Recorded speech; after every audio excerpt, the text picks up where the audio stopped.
History in print. Every story you're about to hear is real.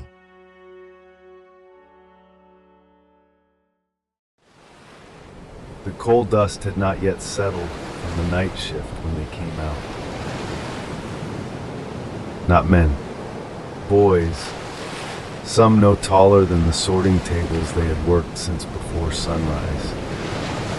They walked out of the Pittston breaker in the gray morning of September 17, 1900, and they did not go back in.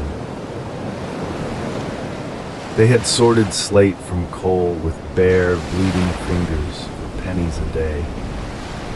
They had breathed the black air of the breaker since they were old enough to sit still on a bench.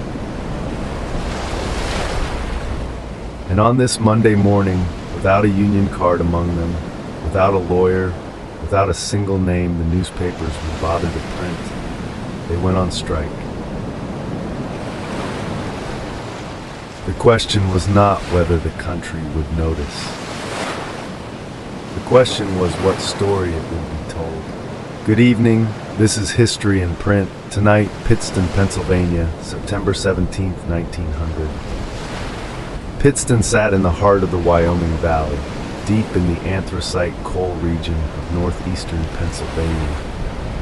The coal seams beneath that ground were among the richest in the world, and the companies that owned them were among the most powerful in America.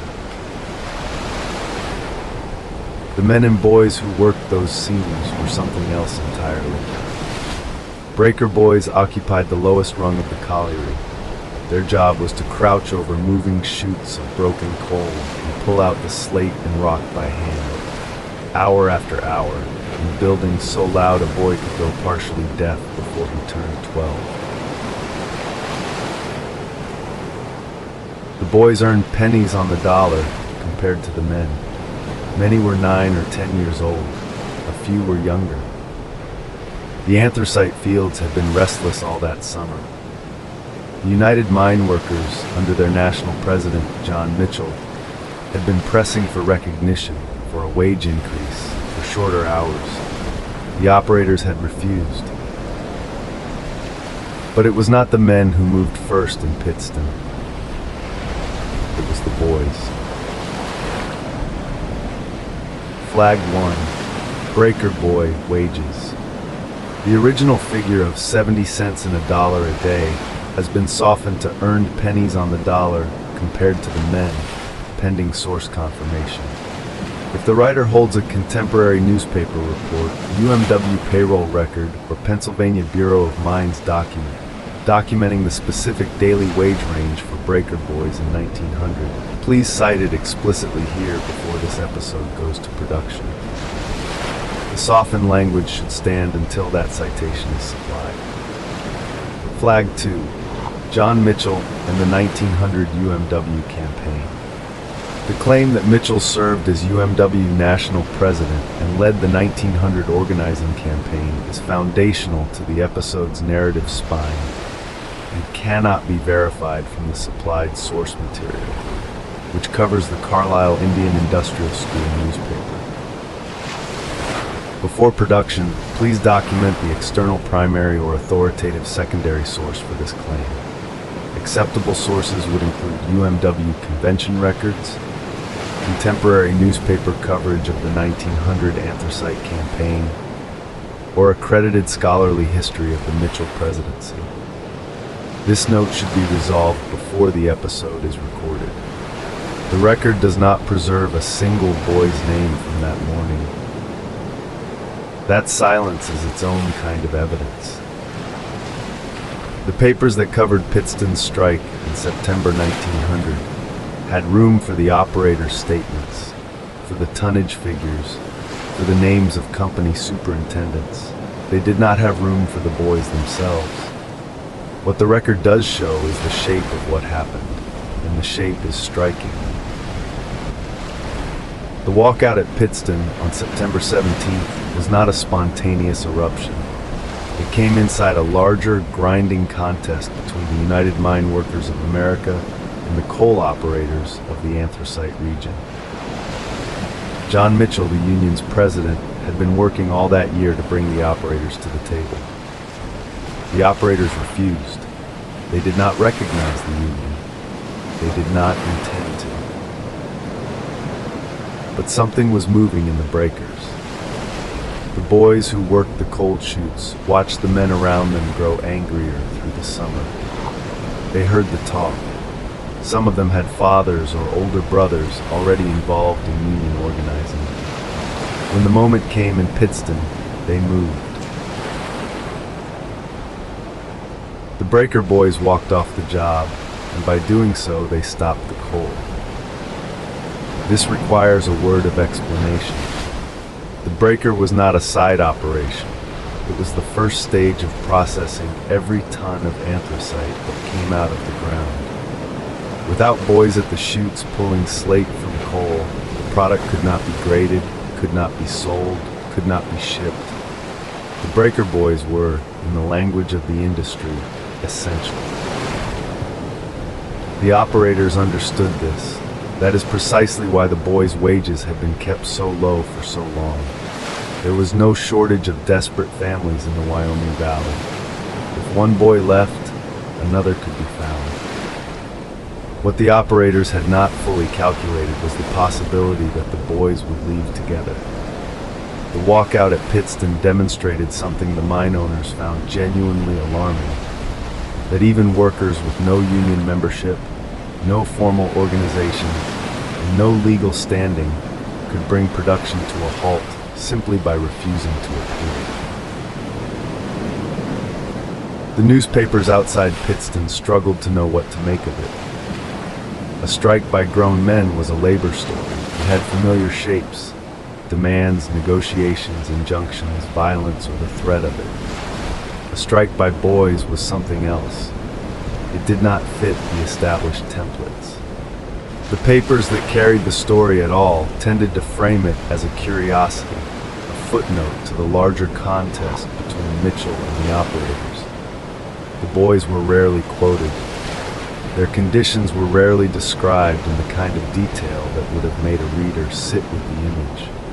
A boy of 10, crouching over a coal chute for 10 hours in the dark, bleeding from his fingertips. That image existed in Pittston.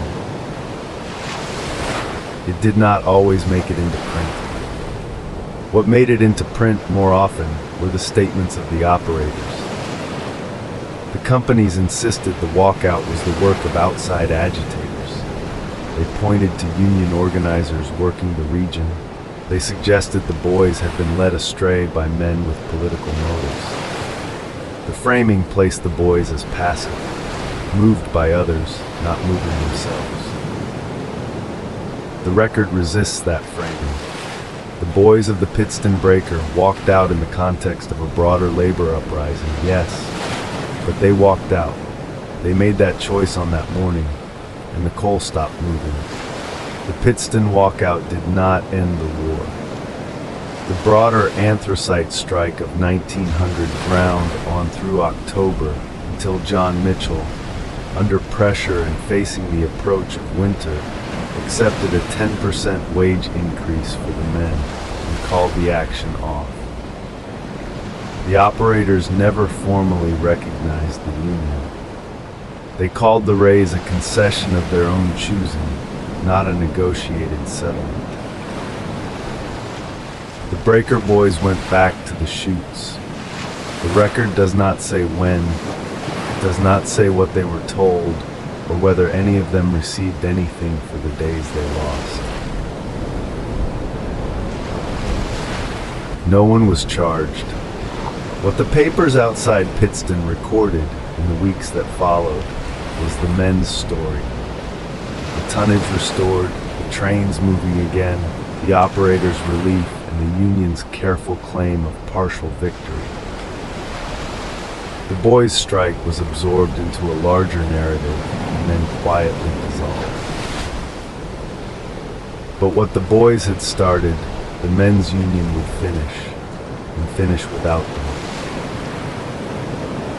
What the papers did not print was this: the conditions that put those boys on the chutes in the first place. The poverty, the company control of wages, the absence of any enforceable age limit in the Pennsylvania mines. None of that changed in October 1900. The 10% raise went to the men. The boys remained where they had always been. The city moved on. What came next? The campaigns, the legislation, the slow grinding work of reform belongs to a later chapter and to sources we have not yet confirmed. The production team should verify the specific Pennsylvania statute and year before that story is told here. The boys of 1900 did not live to see it as boys. They had already grown up. There is a particular kind of story that newspapers know how to tell. It has named leaders, formal demands, and a declared end. The Pittston Breaker Boys strike had none of those things. It had boys, it had coal dust, it had a Monday morning when they did not go in. That silence, the stillness of a record that does not say his name, is its own kind of answer about what gets printed and what does not. The country in September 1900 was reading about the wreckage of Galveston.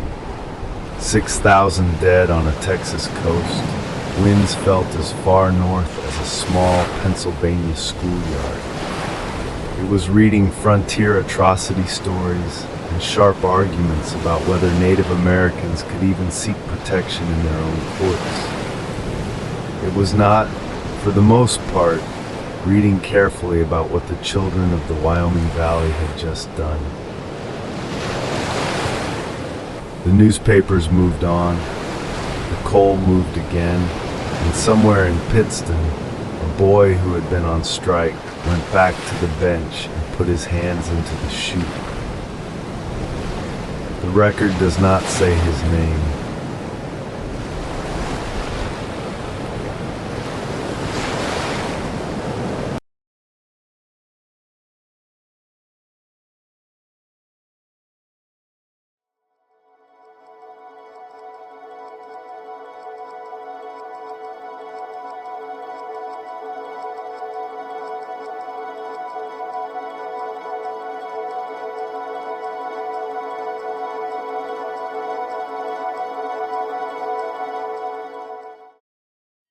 Every word you just heard came from the original newspapers.